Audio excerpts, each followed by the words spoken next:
गाल राउर पचकल दुलहा ओठ राउर सुखल हो कैसे कैसे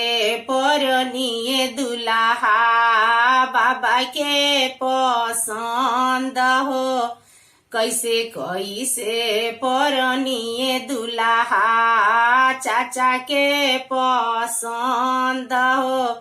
कैसे कैसे परनिए दुलहा भैया के पसंद हो केसराउर पाकल दुलहा मुखे नाही दांत हो बोलहूँ के लूर नईखे निकना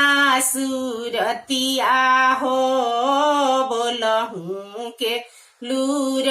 नईखे निकना सुरतिया हो बर खोजवैया के फूटल रहे आँख हो